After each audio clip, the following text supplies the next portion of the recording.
Has everybody got a copy of the agenda? Thank you. Would you mind taking minutes, John? Oh, not at all. Good. Well, then let's get started. First of all, thank you everyone for attending at short notice. As you know, the objective of this meeting of the Capital Works Committee is to discuss a proposal for some urgent building work at our Southside plant. As we've got to reach a decision which may involve spending, we'll run it as a formal meeting. Now, you've read the proposal, so without further ado, I'd like to open it up for discussion. Or perhaps if we can start with you, Tan. What's your view? Well, I'm not convinced that the work is as urgent as this report suggests. So perhaps instead we should be thinking of the...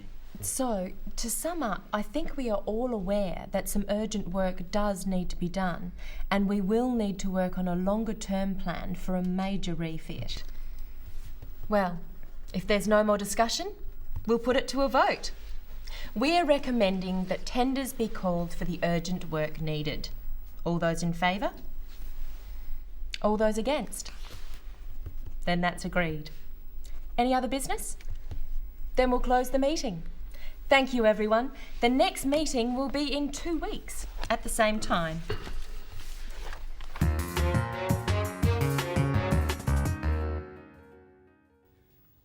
Meetings. We love them or hate them, but we have to have them. Of course, there are many different kinds of meetings, from an informal chat to a board meeting or even an annual general meeting, and some are more formal than others, and so the language used in them changes. Today, we're looking at a more formal meeting, and in particular at the role of the chairperson, or the person who runs the meeting. Our chairperson is Denise. Let's look at how she starts things off. Has everybody got a copy of the agenda? Thank you. Would you mind taking minutes, John? Oh, not at all. Good. Well, then let's get started. Denise first makes sure everyone has an agenda, or a list of the items to be discussed at the meeting. Then she asks someone to take minutes, or keep a record of the meeting. Then she announces the start of the meeting. She officially begins it. Let's practice some useful phrases for these 3 purposes. Has everybody got a copy of the agenda? Does everyone have an agenda? Everybody should have received an agenda. Would you mind taking minutes, John? Could somebody take the minutes, please? Well, then let's get started. What does the chairperson do after formally beginning the meeting? First of all, thank you everyone for attending at short notice. As you know, the objective of this meeting of the Capital Works Committee is to discuss a proposal for some urgent building work at our Southside plant. As we've got to reach a decision which may involve spending, we'll run it as a formal meeting. Now, you've read the proposal, so without further ado, I'd like to open it up for discussion. Did you notice the different parts of that introduction by the chairperson? First, she thanked people for attending the meeting. Even though it may be their job, it's good practice to thank people for attending. First of all, thank you everyone for attending at short notice. Next, Denise states the objective of the meeting. Of course, a meeting may have more than one objective, but often meetings have one main objective or aim. The chair should state the objective of the meeting. In this case, it is to discuss a proposal and to reach a decision. A proposal is simply a more formal word for a suggestion, but it is usually a detailed suggestion in a written form. Let's look at some different ways of stating the objective of a meeting. The objective of today's meeting is to discuss the proposal. We're here today to discuss a proposal. The purpose of our meeting today is to discuss the following proposal. The next job of the chair is to invite discussion. Let's look at how Denise does this. Now, you've read the proposal, so without further ado, I'd like to open it up for discussion. Or perhaps if we can start with you, Tan. What's your view?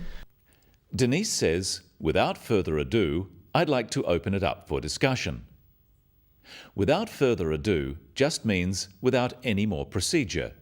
We're going to discuss it straight away. Then she says, I'd like to open it up for discussion. It refers to the proposal she has just outlined. Try repeating this phrase after me. Let's open it up for discussion. Okay. Now, you can open a topic for general discussion, which means anyone can have a say. The chairperson controls the discussion, or the chairperson may invite particular people to speak. This is what Denise does. Watch again. Or perhaps if we can start with you, Tan. What's your view? Denise invites Tan to start the discussion. Let's practice a few phrases for asking someone to speak. Who'd like to start the discussion? What's your view, Tan? Let's hear from Tan. Do you have a view on this, Tan? Another job for the chair is to summarise the discussion. That is, concisely state the main points made during the meeting. So, to sum up, I think we are all aware that some urgent work does need to be done, and we will need to work on a longer-term plan for a major refit. Denise summarises the main points from the discussion. To introduce this, she could use various phrases. Practice these. To sum up. In summary, so the main points are: the outcome of a meeting might be a suggestion for an action. Depending on what kind of meeting it is, this could be called a motion or a recommendation. In our example, Denise puts the recommendation of the meeting to a vote. Well, if there's no more discussion, we'll put it to a vote. We're recommending that tenders be called for the urgent work needed. All those in favour? All those against? Then that's agreed. Notice how Denise controls the meeting. She doesn't say, "Is there any more discussion?" She says, "If there's no more discussion, we'll put it to a vote." She is controlling the meeting by moving on. She then reiterates or restates the recommendation and calls for votes by saying, "All those in favour?" That is, those who agree, and "all those against." Votes are only taken in a formal meeting procedure. In a less formal procedure, a decision can be taken by consensus, by everyone agreeing during the discussion. Notice that after the vote, Denise says, "Then that's agreed." A meeting agrees or doesn't agree to a recommendation. If it's a more formal motion, we say the motion is carried or not carried. Often, at the end of the meeting, a chairperson will call for any other business before they officially announce the meeting is closed and announce the time for the next meeting. Any other business? Then we'll close the meeting.